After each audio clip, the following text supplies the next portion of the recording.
Wagwan and welcome to the Shift Gear podcast. We are your hosts, Aneil and Ciaran, and we haven't introduced ourselves like that in a long, long time. But we're going to do that today. I didn't have a good language to speak this week. I've used all the languages I want to speak. I need y'all to prompt me with something good because I'm running low here, guys. I'm running low. So low that I'm not even wearing a hat today. So that's pretty crazy. It's pretty crazy, huh? That is Um, English and no hat, Neil. What is going on? yeah, Shift Gear podcast is rebranding to a bunch of normie stuff now. We're we're no longer cool. So welcome, welcome back. In this week's weekly update of Aneil's fantasy football team, I would like to thank T. Higgins for being a terrible football player, and I would like to thank Malik Neighbors for winning me my week of fantasy football. Kieran, did you win fantasy football this week? In our league, no. In my other league, I won.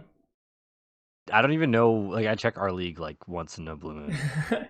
I auto drafted. Oops. No, my league I play for money, I won. So that's Okay, what's. good. I actually had the highest score of everyone in the whole league. So Yeah, huge. how about them Bills, bro? They had a Pretty great game, good. but I don't have anyone on my team, so I don't really Mm. not too concerned. I see, I see. I think Every time I say Wagwan, you ever seen that video of Federico Bernardeschi saying "Yo I Wagwan I have boys"? seen that video. Bro, it always comes to my head. If y'all haven't seen that video, Federico Bernardeschi's a player for Toronto FC. He won the World Cup, or sorry, the Euros. He's a Yeah. very like well-renowned player. Look up the video. Federico Bernardeschi speaks Toronto slang, dude. It is the funniest thing ever because his voice is like so like raspy. And he's like, "Yo, Wagwan boys, Wagwan," and he like barely speaks English, so it's awesome. All right, back onto normal Pokemon talk. As you can tell, I took a week and a half break from Pokemon. My mind is somewhere else right now. I've been cleansed. We're gonna hop right back into it. We're gonna go over today the Champions League results, along with some other miscellaneous Japanese results, along with some new cards, along with some other stuff probably in between as well. Yep. We're going back to our roots of our random episodes, I think, this week. So Kieran, talk us through this Champions League thing. Maybe explain Champions League for people who don't know it, because I know there's a lot of new players this season. What is the Champions League? Yeah, Champions League is just Japanese regionals. This one had 4,893 players, which is absurd. Yeah, And they have like a lottery system to get in. Like I think like something like 18 or 20,000 people want to play. And like you have to just enter a lottery and then hope you get a chance to even play the regional. Then they do a 7 rounds day one. I think you had to go 6-1, and then they cut to top 16. Unlike us, how we cut to top 8. But I mean, with that many players, you kind of have to cut to top 16. So they also play best of one. At least on the first day. I don't know if the second day they switched to best of two, but first day I know for sure is best of one. So it's just like a massive, massive tournament.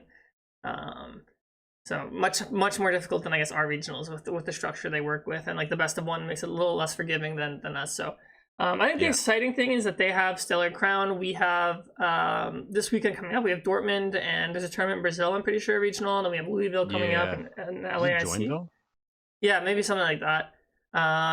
So yeah, I think it's just cool that we have our first tournament results from like a real tournament that aren't just the city leagues, which are like their league cups. So, and my first takeaway was it didn't seem like Stellar Crown made a huge splash at this tournament.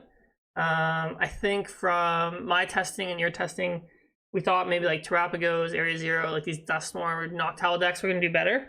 And we did have one Palkia Noctowl deck make the top 16, but the rest was pretty pedestrian. So I don't know if you saw the deck that won. It was I just did. it was just a Raging Bolt deck that played 0 cards from Stellar Crown. It's got Brier. It has Brier, right? So 1 card from Stellar Crown. And from my just looking at the Japanese City League results, it seems like Raging Bolt's the most popular and successful deck over there. Which I don't know, I'm kind of surprised about. I mean, I think Raging Bolt's a good deck, but it's obviously very linear. I don't know how good it is in Charizard, but I guess Briar is trying to solve that. So, It's uh, pretty good now. Daniel, I guess my first question is: do you think that Raging Bolt's dominance in Japan is going to translate to the West? Yes. Yes, I Yes. definitely think so. I think this tech is really, really good. If you look at all, like, we'll get into it as the video goes on, but all the results are saying Raging Bolt is S tier, if not BDIF. And I think the addition of Briar and just you already played so many gears, and now you have like an additional way to win the game and an already pretty powerful deck. This deck is really, really strong. And the traditional ways of like kind of countering these big basic decks no longer work because Pheasantipity is such a good card. So it's a little bit different than what it used to be, and Hey man, this deck is legit. I think this deck is absolutely legit. I think Stellar Crown as a whole is not a crazy playable set, but the cards that are good are really good. So like Brier, Noctowl, Terapagos, Area Zero, these are really, really good cards. And so even though we might not see crazy amounts of Stellar Crown cards in terms of diversity, I think almost every deck is probably gonna have one or two cards from the new set. Yeah, I've played Raging Bull a bit with Briar, and I don't know, the Briar's felt okay to me. It hasn't felt like amazing because like you have to attack with Ogrepon to use it. And unlike What's Regidrago Ogrepon? or Ogremon, sorry, unlike Regidrago, you don't have energy switch, right? So it's like you have to already have Yeah. energies on it to threaten. If Charizard plays the cape, it's also you can't really use it effectively. But I see this as like Tech in the Lost Vacuum, so maybe they were thinking, oh, Charizard might play some capes. Let's get rid of that so that I can Briar and take 3 prizes at the end. So no, I think the list is solid. The other thing that I would point out is they have the triple Night Stretcher. My guess is that's to like completely recycle Fez every single time it gets knocked out. But other than that, I think it's a pretty pedestrian Raging Bolt list. It's pretty similar to what we've seen now. Yeah, they play triple stop, so no, pretty standard list. I'm sure they hit a lot of aggro decks or not aggro decks, just like slow decks, and they took advantage of 2 prize decks. So I'm not a huge proponent of Raging Bolt as a deck. Like, I don't really like the deck. It's not my style of deck, but I can like absolutely open my mind up here to see how good I think this thing is going to be. And to be honest, like in such a big regional as well, or Champions League, sorry, like it makes a lot of sense that people were playing this in big loads. Like you're playing best of one, you just kind of want to boom or bust. Like this is a good deck to kind of just high roll the tables. yeah, so I think we saw Baltimore Raging Bolt didn't have the best conversion. And I think like we were saying, like you said there, like I think the format Japan uses, like the best of one, like if you tie, you lose, might make people play the deck more. I don't know. I think it's still not I think it's a tier 2 deck, honestly, still, even though it won. Really? Yeah, I don't know. It's just like it's so linear, right? Like I don't know if Briar's enough to give it depth that it didn't have in this current format. Because from what I'm looking at the results here, it's pretty much just our format now, with a couple new decks. So, and a Raging Bolt in our current format, I would say is probably a tier 2 deck. So. I think it gets better. I think this is a tier 1 deck, but I mean, good thing this isn't a tier list. We don't have to compromise. All right, and then second place Aneil, it was Lugia. I swear every time in the Champions League, Lugia gets like first or second. So this list was pretty interesting, actually. It's a mix. Like they play the Chinchino, and then they play. They actually only play Blood Moon and Iron Hands to their attacker. There's no Weird Ear here. They played like Thornton. They played Counter Catcher. So one Mezagoza. So I don't know. I feel like this list is a little random for me. I would just rather play 4th boss over Counter Catcher because I'm like, how am I drawing Counter Catcher when I need it? Thornton is like kind of similar. It's like, how am I drawing this when I need it? Like, and also like, what are you Thorntoning? Like, I guess you're Thorntoning Luminion, right? But it's like, well, you normally have to Luminion for Thornton in the first place. So, I guess maybe against the aggro decks, like if you can only get one Lugia down turn 1, you can maybe Thornton on V-Star or something. But I mean, the list is like pretty close to like what everyone's been playing lately. Just a little bit more on the techie side. Like, what kills me about Japan, man, is every time we do these videos, it's like we're looking at these lists and they're just completely jank or whatever. We're not seeing like the new decks do well in Japan. And it reminds me of like that SpongeBob clip where he goes, "How many times do I have to teach you this lesson, old man?" And it's just like over and over we fall for Japan's tricks. Like their meta is not representative of our meta. Like it is a good basis, but it's not representative of it. And I think we as players in the West put a lot of emphasis on what we see in Japan sometimes. Sometimes it's warranted for sure. Like, and there are great players in Japan, absolutely great players. Like, I think the average player is probably better than the average player here, or at least close. And I don't know. They have a lot of players too, man. It's probably similar. It's similar, but what I'm trying to get at this with is I'm just saying like these lists are wacky. Their formats are different, like, but we invest a lot in what they do before we get the cards, and I think sometimes it's right, sometimes it's wrong. I think this time the lack of Terapagos I think screams something to me. Terapagos has already been doing well in the West, and we'll talk about this as a whole in a sec. But take everything with a grain of salt, and don't use these lists as like your be all and end all, or else we're gonna have to teach you another lesson, old man. Well, I mean, we saw a Dragapult like in the NASE format. Japan was like playing it like crazy. We all thought it was gonna be tier 1, and then we actually built the deck, and we're like, oh, this is just not good. This sucks. So yeah, I guess my criticism of like Japan is like I don't like the way they deck build normally. I just think they stray too far away from consistency normally when I look at their list. But I guess they have like different format. Maybe I just don't understand like that. So, well, I'd actually be curious to know, do they have like a central system like Limitless? Like, yeah, I think is they do. they do? Yeah, they have that Like, there Pokeka has to be thing. like an underlying reason to why like people deck build so erratically there. Like, there's got to be something to this. I don't know. They just like to cook. I don't know. Fair So, enough. Charizard got top four. I think Charizard everyone expected to be a really good deck. This list played the Brier. I think Charizard, besides the Terapagos deck, probably uses Brier the best. And for my testing, Brier in Charizard has been really, really good. And maybe we can talk about Brier as a card, but like I legitimately feel like either Brier or the Dusknoir line is gonna get banned within the next like year or two. Really? I don't think it's a healthy combo for them to exist at the same time together. Like the whole point about Pokemon is like you can play around things. Like you can be like, okay, my opponent can do this. Like let's maybe take a different prize map. But like with Dusknoir, you can just force your opponent to like go to two prizes, and then you just like Brier them. So I personally really don't like Brier as it is. I think it's a really poorly designed card, but I mean it exists in the card pool, so we have to play with it. So yeah, I think Charizard's really good with the Brier. So we even see this list playing like the TM Devo. Maybe that's for like mirror matches or Dragapult or something. Yeah. But yeah, this seems pretty similar to like what we've seen in standard. It's packed in the jamming tower as well. Prime Catcher is the ace spec again.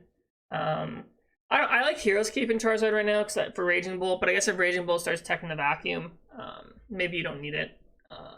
Yeah, my 2 cents on that whole thing is like with Briar and Dusknoir, it's like these are great cards in conjunction. I don't know if they're good enough to get banned. Like, you gotta like really break the game to get banned in the modern era. But I agree with you. I hate the card design of Briar. I didn't like hands. I don't like Briar. I don't like anything that like cheats the game.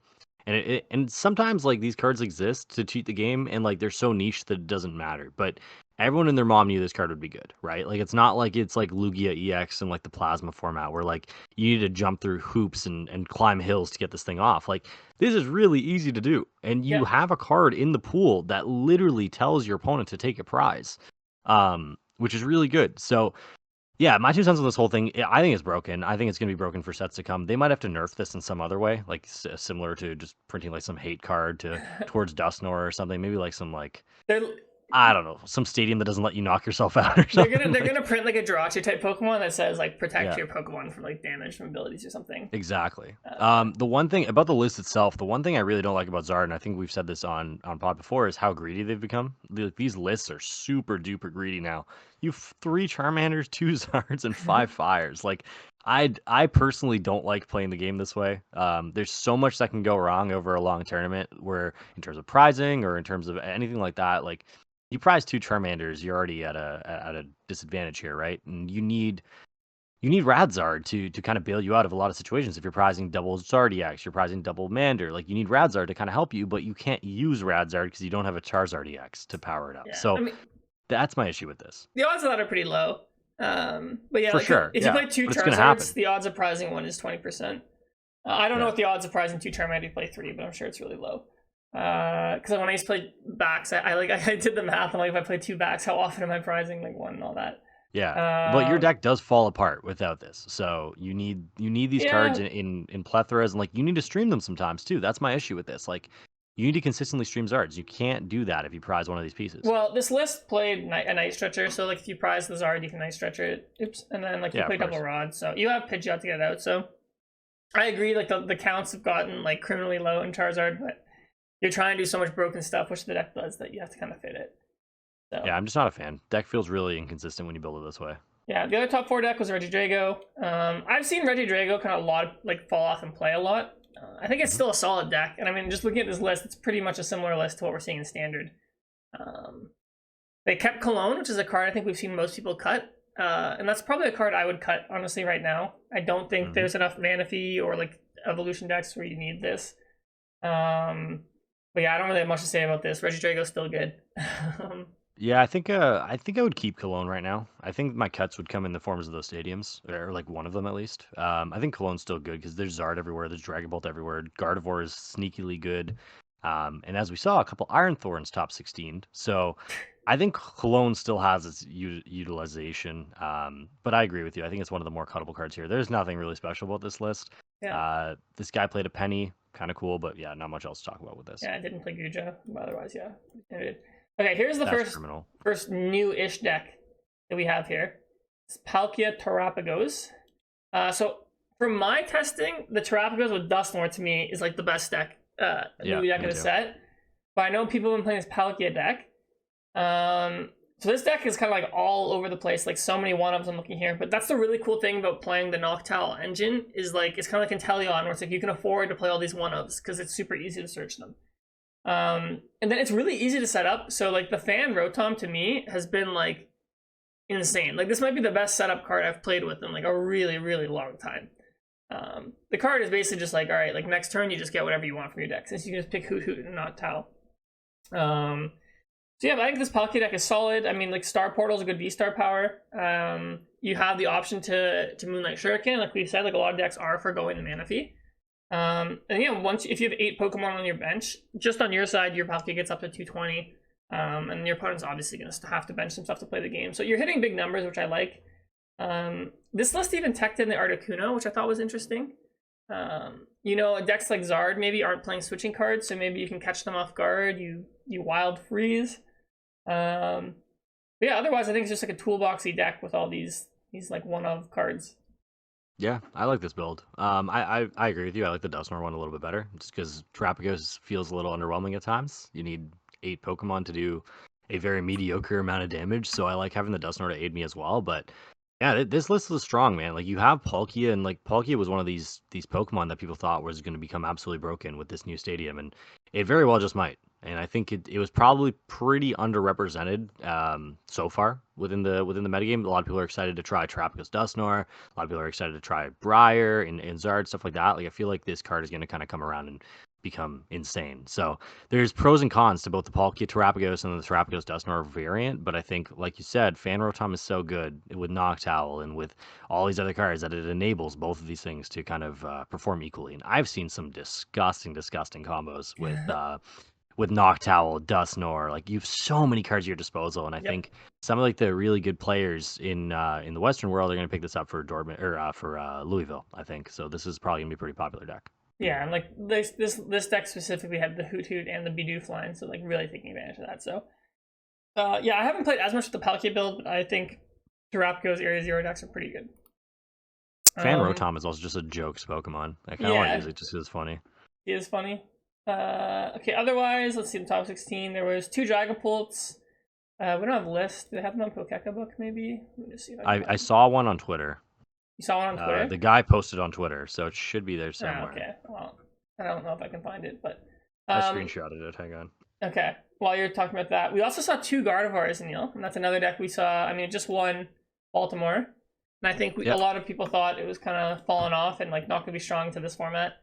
But I mean, I guess like to me, it's bad against the Dusknoir decks, but you can see here that they're playing the double Devo, so like they're definitely teching for Charizard. If I check out the other person who played Gardevoir, they're also playing a copy of Devo, so they're definitely ready for the Gardevoir and for the Dragapult and the Charizard decks. Absolutely. Like it looks, Gardevoir is one of those decks that's always going to peek its head out, right? So this looks strong going into the next format. I think it's a really good dark horse. I see no problems with playing Gardevoir here. Obviously, Dragapult being really good can alter things a little bit for you, but you lose the threat of Drago for the most part. At least you lose like probably 5 or 6% off that play rate. So that feels good. If people cut Cologne, it feels even better add a Drago, and then you can deal with all these other decks, right? So I like it. I think the deck's really strong going into the Stellar Crown format. Yeah, as he said, so like those things we see like a lot of times, like sometimes decks like don't get cards, but they become better, and it's just because the meta shifts. So like the reason Gardevoir is not very good in this current format is because of Regidrago, but it seems like Regidrago is going down in play rate. I don't even think it's because Regidrago is bad. I just think it's because people are playing all these other decks. Maybe because Raging Bull's more popular, but then yeah, if like Raging Bull gets more popular, it's one of Gardevoir's best matchups, right? So I definitely do think Gardevoir is like sneakily on the rise, and I wouldn't be surprised to see it come back to like converting much better at our regionals here. 100%. And you can just play it how you've been playing. So yeah, I sent you the Dragapult list on Discord. I don't know if you're able to pull it up on live. Probably not, right? Well, I can just explain it. I can do it. One sec. Okay. Oh, you made it like this? One sec. I just literally just screenshot it. I found it on Twitter. Okay. Oh, there you go. Look at that. I mean, I don't know if our viewers can see this properly, but let me try. Maybe you can. You see most of it. I need that enhance button, Dragapult's but a deck that Dragapult's a deck I've been toying around with a lot. This is probably my front runner for the new format. I love this deck. Interesting. This is fun. It's a fun deck to play. You beat Zard for the most part, and you have some really cool lines into a lot of decks. So, what you'll notice off the top here with this person's list is there's a League headquarters there, and there's a Cleffa, which are cards that are not traditionally found in Dragapult. I guess League headquarters kind of gaining popularity, but Cleffa was one of those cards that's just like a consistency crutch, and I'm a very big Cleffa advocate, as we know. I do love me some Cleffa, and I think that's the one card that stands out from this list for me. It also plays third Dracloak, which I really like, and it also plays a rescue board. So you have a way to switch without Taro. The Dragon Ball all around feels really strong at this meta. Like you can do some cool things against Bolt. You can obviously beat Charizard. There isn't really a super bad matchup that I can see on the surface yet. I think Raging Bolt Terapagos, for sure. Sorry? Raging Bolt for sure. You can do some stuff against Bolt. It's not impossible. I don't know, bro. That kind of thing just like mows you down. You play League headquarters, you hit Feds for 200 with a Roxanne to 2. Good luck, buddy. I don't know. I mean, I've had no issues with it. Basically, the only card this deck got was like the Crispin and the mainly the Terra Tool A-Spec. And that seems to be enough to make the deck way more consistent. Because I think the problem before is when you're playing Neo Uppers, like you needed Pidgeot to search it, but now Arven can just basically turn to an attack. Yeah, and the tool is gross. Yeah, it is really good. I don't know, maybe I just haven't been playing the right list. I've still found Dragapult to have trouble with it. It's still too slow for me, I think. And I've had trouble just like streaming stuff. I feel like I'm getting run over by like the faster decks. But I think Dragapult, it needs a slower meta. Like in the meta where they're like the Charizards, the Gardevoirs, like all those are the popular decks, I think Dragapult's really good. But if we're in a format where like Raging Bolt's really good, Terapagos, Dusknoir is really good, I don't know if it can like keep up. That's kind of how I feel. Yeah, I feel like this deck's going to have a coming out party. I do think it's really strong. You'll see this list too plays 3 counter catchers and 1 boss. You're designed to fall behind here. You're okay with falling behind. You can win the game in 3 turns, right? So you're okay with kind of falling behind. The difference that the Crystal has made to this deck, I think, cannot be overstated. There's a lot more that opens up because you don't need turn 1 attachment anymore. Like you're able to just kind of chill turn 1. What made this deck kind of struggle at times is you needed attachments consistently with 6 energies in the deck. So now you have a lot more freedom with that, and Crispin helps you out late game as well. So this is a deck that I really like. I've been working with it. We're working with some of my students on this for Dortmund and for other regionals coming up, and they all seem to like it as well. So it's been kind of one of those decks where it's tough to pick up for the first time, but I feel like once you pick it up and you play it a couple times, you're like, oh, this might be kind of good. Yeah. Is Charles de Breton one of your Dragapult students? Yeah, he is actually. Nice. He's a interesting guy for sure.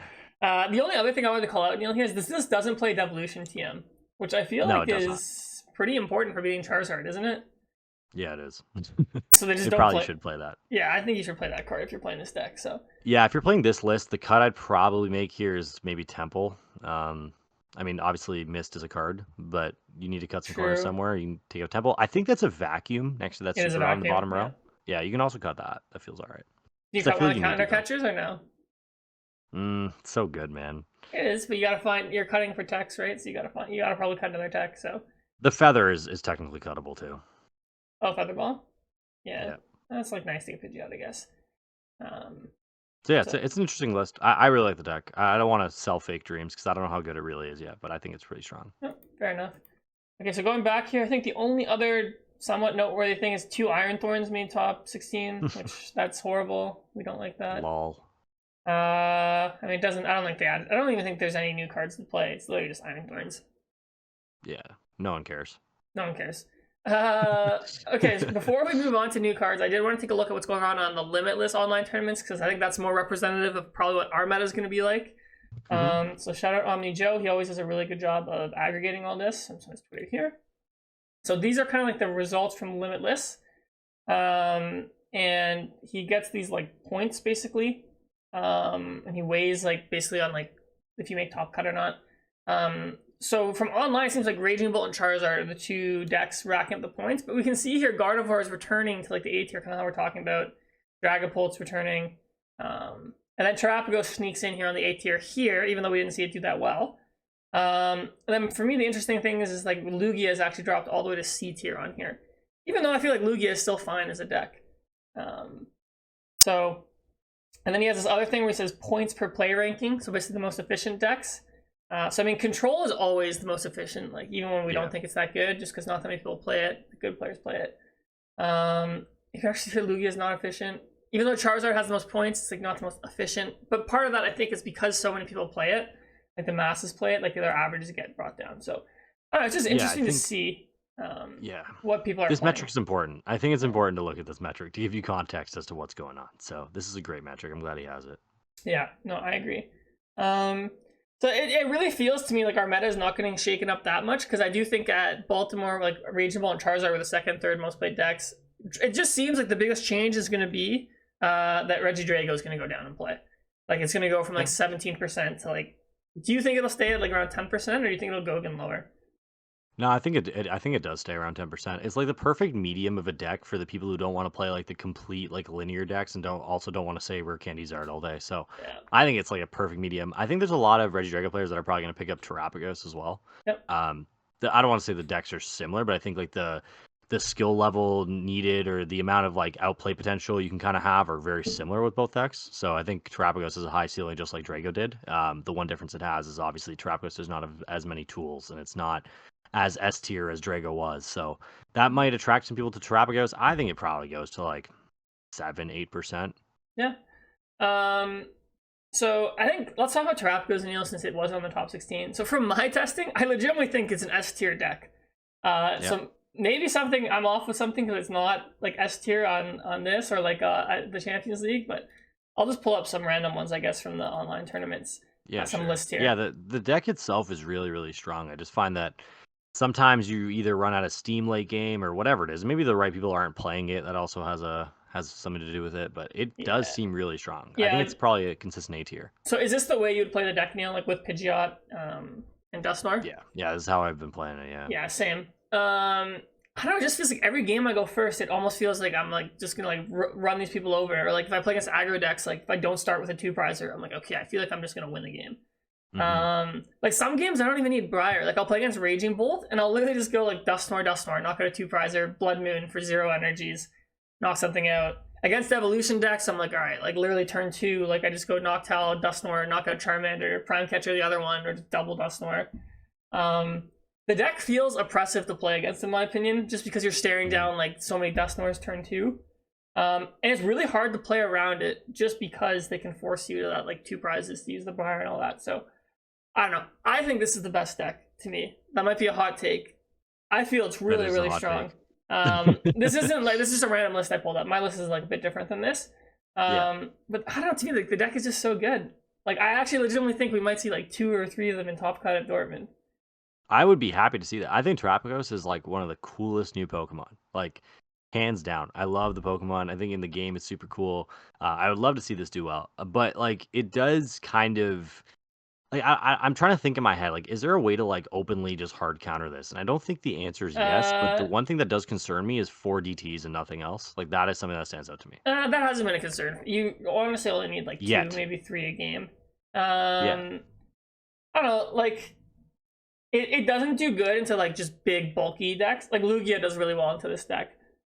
Just because like you don't trade efficiently. If you give up 2 prizes, sometimes it's really hard to map back because like you can't knock yourself out with Dusknoir. But I don't know, it's like pretty good in my opinion. So I think it's really good as well. I just think if it gets to S tier, it is counterable. Like there are things people are going to start playing hammers. Like Hammer doesn't do anything against this deck because you just get another DT. Like you knock out Terapagos anyways. No, I know what you're saying.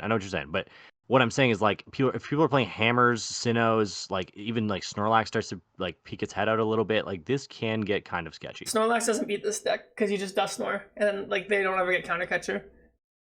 Do you play Jet in yours? No, I play Switch and Prime Catcher. Play Switch and Prime, so you have 2 outs. Bro, they have to boss, then they have to pal pad and find boss again. Yeah, as long as you don't. But how are you winning? Like you just use Dusknoir to knock stuff out because you don't care about giving up prizes. Yeah, of course. I'm just trying to think. Like, I feel like this is. It's not auto win or anything, but I think it's slightly favored Yeah. for this deck.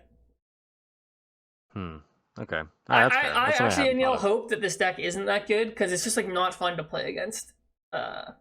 So I don't know. In playing with it, it's felt like there are games where it absolutely pops off, but then there are games where you can't get off the ground. That's my issue with this right now. I feel like most games, I'm like, as long as I get fan road, I'm turn one, I'm like, all right, I'm popping off here. Like, But when you don't. okay, but my list plays like I play more ball cards than I think most of these lists. Like, I almost never whiff it. Okay. Well, that's fair. Yeah, so I don't know. To me, this is the mystery of the format for me. Like, I would not be surprised if Dortmund and the Brazilian regional gets like dominated by this deck. If like good players figure out the list, because I don't think we have the right list for it yet either, right? Well, that's the thing, right? And this, I don't know, this deck kind of sketches me out, and sometimes, like, I feel like if this is one of those decks where if it gets leaked too early, which I guess is no longer an issue because Dortmund's in like 4 days, but Yeah. I feel like this going to Louisville is completely different to this going to Dortmund. Yeah, I agree. I think if you figure this deck out for this weekend, you're gonna have a really good tournament. Yeah, and then like if it does well this weekend, then it. it's just like solved, and then people are ready for it. So Yeah. We'll see what happens. I'm curious to see how counterable this really is. Like, I think that's my main takeaway from this. It's like I'm curious if this does really well at Dortmund, is it going to do really well at Louisville again? And only time will tell. Yep, and then LAIC at the end. So, yeah, I think. Is there any other new decks, Neil, that we haven't mentioned? I don't think there's really that I can think of. Let me see here. Decks. Yeah, not really. Like nothing important, I would say. Yeah, not really. I've seen some people have been playing Zoroark again. Mm-hmm. Let me see if I can find the list that did well. Wait, you want to talk about Hydrapple Ogremon? Oh, I love that deck, bro. Yeah, I hear people. I saw Cyrus was playing this. Like, you played Dodrio because it puts damage on yourself or something. And then you have Area 0, so you can have even more bench Pokemon. This just seems kind of like a pile to me, but it's fun. This could be a fun tier 3 deck. This definitely seems like a pile to me.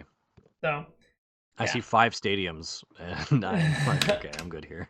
Yeah, because I think you lead with the Gape Jaw Bog, and then when you're ready, you go to the Area 0. Radiant Charjabug. Times are tough, bro. Yeah. Times are Does it damage yourself? And yeah, it damages yourself, I guess, when you attach. Mm-hmm. Yeah. Interesting. So. Radiant Bug Odds. So, anyways, this is always cool with a new set. There's always fun new combos to try. Hydrapple's cool too, but it's probably not that good. So. Yeah, we're talk about Hydrapple. So let's hop into the new cards then. Yeah, at the Champions League, they normally introduce new cards. Shout out to Tuan Lei. They always translate the cards. I know you told me you haven't seen these ones, right? No, I've been on a hiatus. Okay, so that's great. There's actually some pretty nutty cards that got revealed, so I'm excited to get your reaction here. All right, let's talk. So the first one is basically a safeguard Pokemon. It's Milotic EX. Prevent all damage and effects done to this Pokemon by your opponent's Terra Pokemon. Its attack is just whatever. So I don't know, basically they're just printing it's a safeguard for Terra Pokemon. It's not on a basic, so this isn't as good. I don't know how much health Feebas has, but it normally has like 30 or 40. Can't be much. So like let's say you wanted to play this to counter Terapagos, for example. Like if they're playing Dusknoir, they can probably just take out the fish before you evolve. Yeah. If there ever becomes a deck where it's like purely Terra Pokemon, which we might see in the future, because it seems like they keep printing these Terra support cards, this could be good. Like, you know how we saw this weekend the Noivern Ogerpon deck? Like, this could be eventually like in one of those control type decks. Yeah, I think my initial reaction to this is like, it's pretty good, but not uncounterable. Like Dusknoir existing, Pidgeot being the partner of a lot of these Terra Pokemon kind of turns me off of this a little bit because you can attack with Pidgeot and you attack with Dusknoir. So also doesn't block Radiant Zard. Like, it's cute. I think it might be one of those cards that kind of shows up and then does better in a couple sets when the meta kind of switches a little bit. Yeah, it'll like at some point, I think, like get played, but like very sparingly. Because it counters most of the same stuff that like Cornerstone Ogremon counters. Yeah, for right. the most part. So, like obviously you're not countering Terapagos or Dragapult, but I mean like that's not enough of a reason for me to play Milotic EX in my control deck. Also, I don't even know that. Actually, I love the art on this card. It looks so cool. Oh, it's beautiful. Yeah, I was gonna point that out. Yeah, like the coloring just like pops for me. This is one of the few EXs where it looks like they actually tried.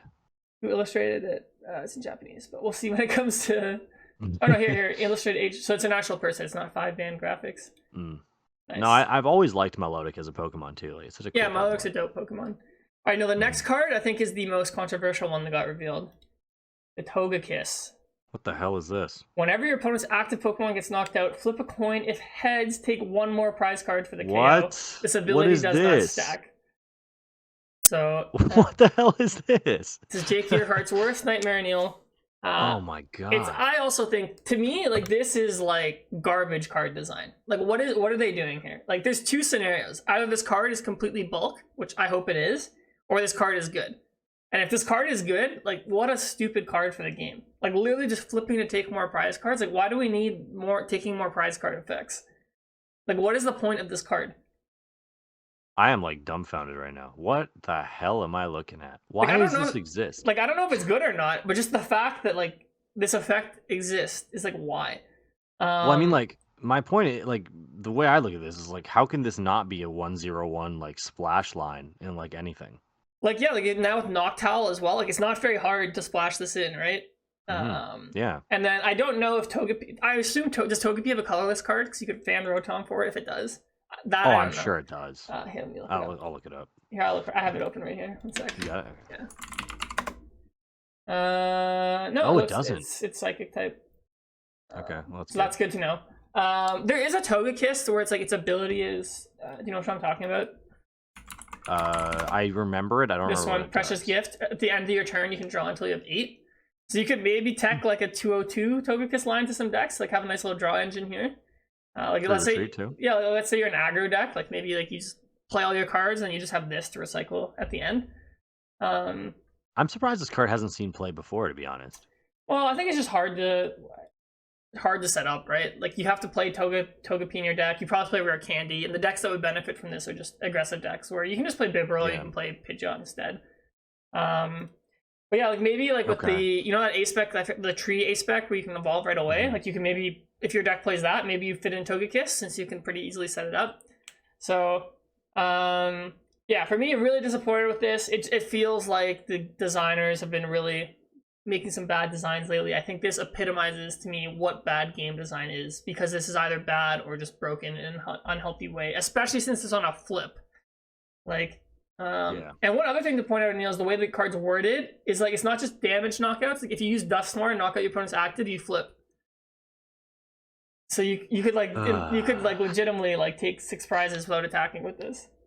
Yeah, so in my head, this either goes one of two ways. So this either is like, okay, this card is so broken I have to make space for this, or it's, all right, I already have Charizard, I already have Pidgeot, and I already have Dusknoir, or I already have Dragapult, Pidgeot, and Dusknoir, whatever it is, and I just simply don't have space for this. I think there's 2 ways this goes. Yeah. I think the benefit of this is that we have a very deep card pool right now. Like lists are generally very tight. I find it hard to believe that people will have like the space to do this.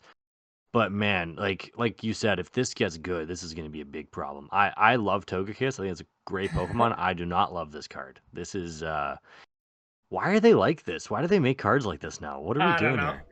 Yeah, this is just dumb.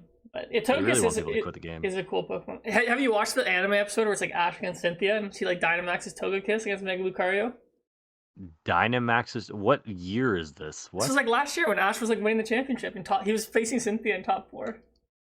Cynthia still? Oh, they still like run back the anime like that? No, bro. Like when you know how Ash isn't on the anime anymore, right?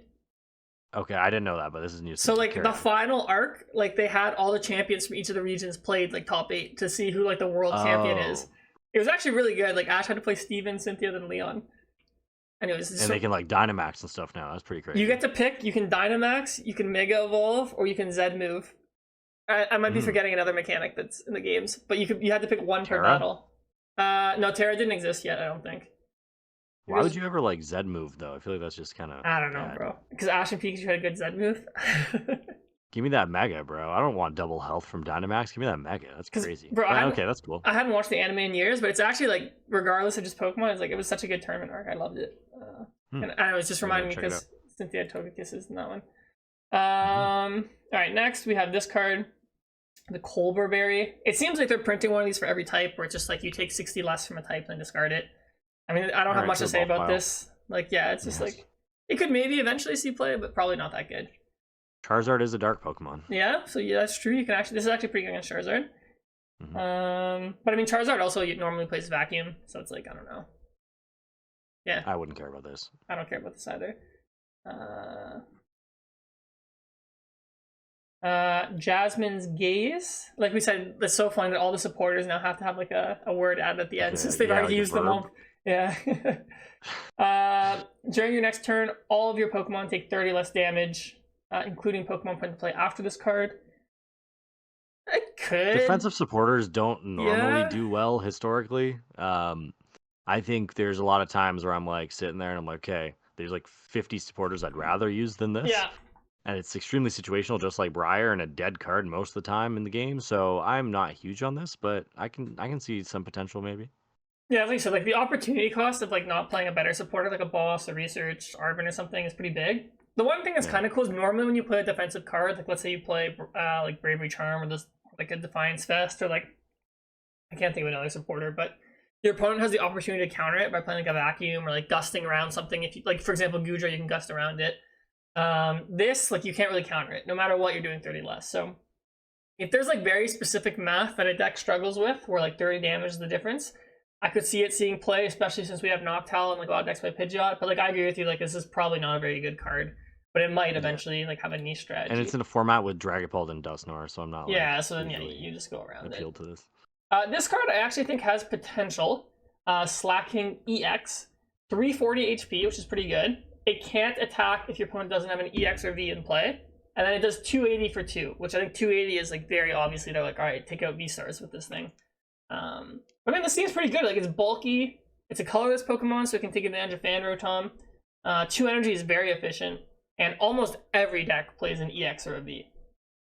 So and like you get Ciaran's Care, right? So it's like or is Ciaran's Care gonna rotate by the time this comes out? I don't know, but you have Turo if you need Turo. So I don't know. I think it's pretty solid, this card. What do you think? This seems pretty good. Yeah, this seems pretty good. I hadn't seen this card. I guess I hadn't seen any of these cards, so that doesn't really mean much. But this seems good. 280 discard 1 with a max belt. You're KOing Zard. Like that feels strong. You also have the tree A-spec now, where you can just like kind of spawn this thing out of nowhere, and you can use DTE to power it up. Like this feels overall quite strong. It's not a Terra Pokemon, so that's kind of unfortunate because you can't use the Crystal, because that would be even cooler. But yeah, this seems pretty strong, man. I don't know. Yeah, and you could even play Pidgeot with this, since it's like if you play Fan Rotom, like you have the colorless. So I think it's pretty good. And there's also another Slaking. Blissey EX too. Yeah, Blissey EX is a Slaking. Yeah, this one. So it does 240 for 3, which it doesn't seem that good. But yeah, you can reversal and then like it's a 1 prizer, and 240 is enough to pretty much knock out all the basic EXs and V. So you maybe tech in one of this as well. Like we were saying, if you're playing Pidgeot, it's not that hard to find like reversal if you want to play reversal as well. So yeah, I think this is really solid. Like I think we could see a tank deck. Like 340 is not trivial, and you know historically fighting has been one of the worst weaknesses to have in the game. But fighting actually isn't that strong of a type right now. Yeah, fighting sucks right now. So yeah, 340 is very difficult for decks to hit. Like it's mainly going to be yourself, like your Raging Bolts that can hit this. So, and then you have like the baby Slaking. Like so, yeah, I'm excited for this one. I think this one has a lot of potential, and we haven't really had a shift gear tier list near you, bro. Yeah, we haven't had a tank deck in a while. I feel like so. This could be cool. I miss Steelix Prime every day. Yeah, Steelix Prime, what a classic. Oh, I actually haven't read what this one does. I saw the other ones. Okay. Tatsugiri EX, 160 HP, so that's concerning. Okay, the first attack is just Shred, so that kind of sucks. And then the other one is look at the top 10 cards of your deck, choose any number of Pokemon you find there, and put them onto your bench. Okay, so you can like even put stage 2s and stuff into play. Yeah, to the bulk pile. Yeah, I mean, it's a really cool effect, but like Fire, Water, Dark, like how are you powering this up fast enough? Like you really need to probably use this turn 1, turn 2 at the latest, or else that you're gonna, and then like you're just giving your opponent 2 prizes. And like, what are you putting onto your bench that is so like hard to get out that you wouldn't be able just to do it manually without having to attach 2 different colored energies to a Tatsugiri with 160 health? Like, I think there's a lot of reasons why you could just focus your effort elsewhere and build up whatever you want on your board without using this card. Yeah. And luck sacking into hitting them off the top 10. Yeah, if fossils were ever good, maybe you put the fossils in. But like, yeah, I don't know how you're setting up this attack fast enough. So I agree with you. This is bulk. Play this with that Chops, that old Chops that got banned. Oh yeah, the one that you can't evolve. Primal, whatever. Yeah. Okay, Hydreigon EX. I like the art on this one. It's pretty cool. The colors. Pretty cool. Okay, first attack 200. Discard top 3 cards.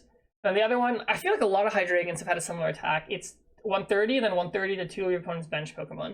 Yeah, because the mans have 3 heads. That's why it's like they're always like picking off 3 guys at a time. These guys are demons, bro.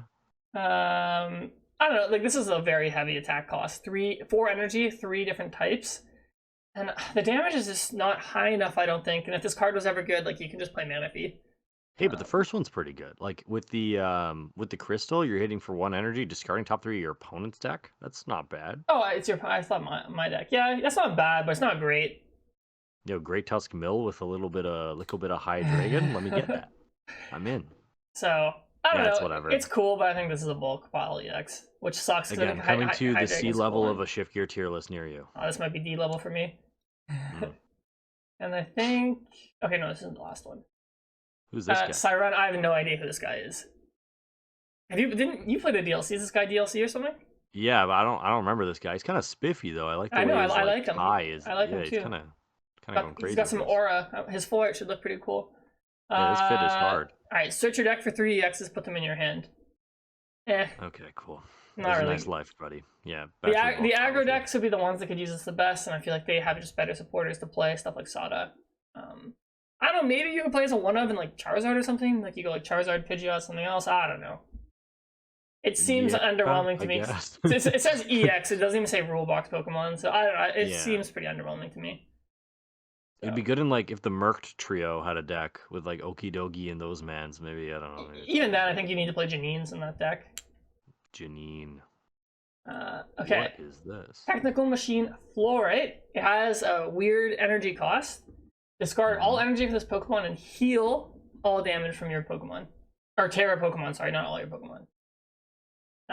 Yeah, someone's bored at TPCI, I think. I mean, it doesn't seem that good, but there could be a cool combo. I mean, if you use Cramorant, you can attack for free with the Technical Machines. So maybe like you have like Chloris as like your supporter to draw, and then like you tank. But there's not really that many Terra Pokemon that are giving like tank to me. So I don't know. I give some appreciation to the card name though. Like fluorite is a naturally occurring mineral that can appear in many different colors. Oh. So I can appreciate that. Like you're using like the whole Terra thing with the different colors. That's cool. I mean, am I going out of my way to play a Cramorant to use this? Probably not. Especially because there's that new what's that thing called? That stupid like baguette Pokemon as a dog. Doshman? Yeah. There's that. I have it on my desk right now. Well, Doshman was its ability. When you play it from your hand to evolve on your Pokemon, heal all damage from evolution Pokemon, and then discard the energy. But yeah, I guess like your Terra stronger Pokemon, than wasting a turn of attacking, does it not? Probably. I mean, I'm not creative enough at the moment to find a use for this, but maybe I can see playing. But I don't think it's that good. Technical Machine, naturally occurring mineral. Yeah. Cool. This one, Gravity Mountain, stage 2 Pokemon in play, get minus 30 HP. I mean, I guess just make it easier to knock out Charizard and stuff. Dragapult. Yeah, sure, I guess. Yeah, I don't know. Like, I don't know if this card's necessary. Like, I like it when stage 2s are better. So, yeah, this is kind of this could be okay. Like some. Yeah, it's like a boring card, but it's like a solid card. Like this card could definitely see play at some point. It's very good. And then this is like the opposite one. Your exciting stadium. The basic Pokemon get plus 30. Exciting stadium. Historically, stadiums like this aren't very good because it's like reactive. Like your opponent can just switch this out, and you don't get the benefit right away. I don't think this one's very good, but the other one is good because you get the benefit right away. It's basically like a plus 30 damage buff. But this one you have to hope it stays in play. So I don't think this one's very good. I've seen this card art about like 60 times. Yeah, like Training Court had this art or something, and then like there's a lot. Something else, but yeah, boring card. This card is interesting. Terapagos. The art's pretty cool on this one. I'm sure this will get an illustration rare as well. Search your deck for up to 3 basic energy of different types and attach them to your Terra Pokemon. So this is kind of they're saying, okay, this is how you power up all these guys that have these weird energy costs. Its effect is so good, but like Pokemon's so fast now that I'm like, do you have time to do this? Like, maybe? If this was a free attack, I would like it a lot more. Yeah, because you have to find a way to get this in the active turn 1, which can be tricky, and then attach. So the issue with these like setup Pokemon, like since the new rules, and I say new very loosely, but the rule where you can only attack going second, it's kind of nerfed all of these Pokemon. Even like Miraidon in the future deck was useless 50% of games that you played, and like all these cards that are like we saw that that Jigglypuff EX where it's like you go second, you can use it, and your opponent can't use any supporters. Like these cards would have been cool in the past because you could use this going first as long as it didn't say can't use this going first. And you'd have a lot more utilization than you do now, I think. Because going first, turn 1 is, I think, the time where you do have time to use something like this. Yeah, because it gives up a lot of tempo. But you know what? Like, for like maybe like Terra decks that evolve, maybe. But the problem is, I guess, if you evolve into a Terra, your basic probably isn't a Terra. So like, you need to use this with like the basic EXs, I feel like. Oh yeah, true. And yeah, I feel like right. if you're playing a basic EX deck, you probably want like speed. You're gonna see a card in a second, Aneil, that like, is a basic Terra that's pretty good. So like maybe you play with that. Okay. But not this card. It's the one after. Okay. This headset? No, it's the one after. This one it's basically double verse seeker. Choose up to 2 supporter cards from your discard Miraculous pile. intercom? That's hilarious. I mean, I just think the effect's not strong enough for an A-spec. No. Yeah.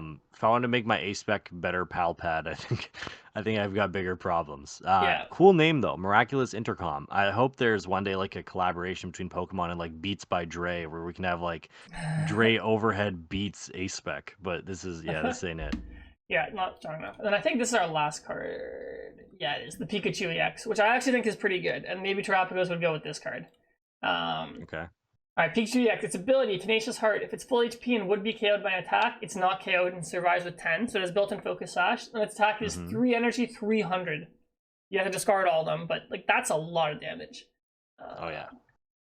So Glass cannon, if I've ever seen one. yeah, and like if you play that new stadium, which it seems like they designed it with it in mind, you actually one-shot all the stage 2 EXs. And like I don't know, it's not even that glass cannony because they gave it that ability. Which is actually not trivial to play around. Like, how do you play around that? Yeah, you have to like get weird with like Hawlucha or Yeah. Dusknoir or something, I guess. But if you're Dusknoir, you're giving up a prize, right? So. Yeah, you can play Radiant Alakazam, but you shouldn't be doing that. That's interesting. Okay, so that's cool. Is there? I remember reading a Magneton at some point that it blows itself up. energy or something. So that'll definitely be played. I think put like Counter Catch or something. Let's take a look at this thing. Or it might be in the. No, I know what you're talking about. It might be a new card as well. Yeah, I think it is. But I think it attaches energy, if I'm not mistaken. Wait. You know, Ball of PD always has the cards. It does attach energy. It's the promo for the new ETBs. This one, right? Surging Sparks, that one, yeah. This one? Yeah, once during your turn, you may attach up to 3 basic energy from your discard to your lightning Pokemon in play. If you use this ability, the Pokemon is knocked out. Hey, this is pretty good. Yeah, so I mean, Pikachu does need grass and metal, but like, yeah, you can like use that to like spread them across your Pikachus. Maybe you do trap. No, I think. Wait, hang on. Read that card again. Go back to Magneton. Oh, basic energy cards. You're right. Yeah, it's not lightning energies. Oh, yeah. So I guess Magneton can just set this up. And then I guess if your opponent, okay. Yeah, if your opponent's not knocking out Pikachu because it has its ability, like you're fine to just like give them a prize. Yeah, the first thing I think of with this is like you play Miraidon with Magneton, and because Miraidon right now uses Mewtwo to use Brier, you now have a better Terra Pokemon to use Brier with, and you're Magneton. And you can play the stadium to fill up your bench, I guess, and then like get rid of all the stuff. And you're playing a deck that doesn't care if you give up one prize. Yeah. So no, that seems really good actually. No, this card definitely seems like it has a lot of potential to me. Yeah. Cool. Okay, so those are all the new cards. Sweet. Yeah, so it seems like this next set is actually really powerful. I think a couple of the cards we saw here, we said had a lot of potential. So, no, I'm excited for this one. The next set, it's besides the Togekiss, I think I like all the cards they made. I might be annoyed with this Pikachu if it gets good, but it'll probably be a fun deck. I just don't like and this is a bigger conversation. I just don't like the way the game's heading right now. I'm not a fan of these new cards. Well, it's interesting because like they had that whole thing a couple years ago with like, oh, we're designing with comebacks in mind, right? And it seems like they did it for a bit. They made Counter Catcher, Iono, Reversal, Roxanne. And now it just seems like they're just shifting away from that. We've seen Iron Hands, we've seen Briar, we're seeing Togekiss, where it seems like they're trying to speed up the game again. Well, I mean, like, we always see these oscillations, right? It's again like how many times I got to teach you this lesson, old man. Like they keep doing this stuff over and over through the years, right? But it's just disappointing every time it happens. Well, it's weird. I would say a majority of the player base doesn't like when the game is super fast, right? Maybe I'm just biased, or we're biased. Maybe a lot of people do like it, but I don't know. I feel like most people enjoy the slower formats where like you can play the evolution. Like my biggest thing is when the formats get too fast, it's really hard to play the evolution decks. Which like we haven't had a good stage 2 non-rule box Pokemon in a long time.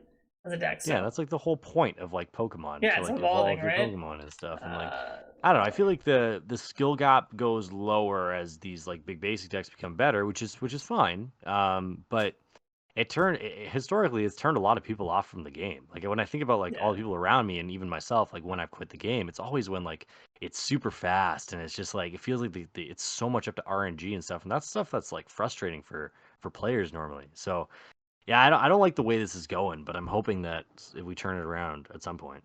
Yeah, all right. So everyone pray that Togekiss sucks. Yeah, We'll be please. chilling. So, Yeah, we should make a pact. All mans make a pact. No one plays Togekiss. You play Togekiss, it's subject to death immediately. You get beat up outside the venue. I think it just demonetized us, actually. Oops. Yeah. Good job, Aneil, man. Subjected to violence. This is a joke. For all legal purposes, this is a joke. Sure. So, all right. So, let's wrap her up here. So, okay. So, we got some new cards. Champions League's super cool. I think there's a lot to kind of unpack with that. I know a lot of the decks are kind of the same, but it's also kind of different. And I think Terapagos is due to kind of break out here. I think we both agree with that. Yeah. So, Neil, what's your prediction for the deck that's going to win Dortmund and the deck that's, or just tell me which decks are going to win the regionals this weekend? Charizard, I think, is going to win regionals. And I think I'm going to say Stall. Go off the board.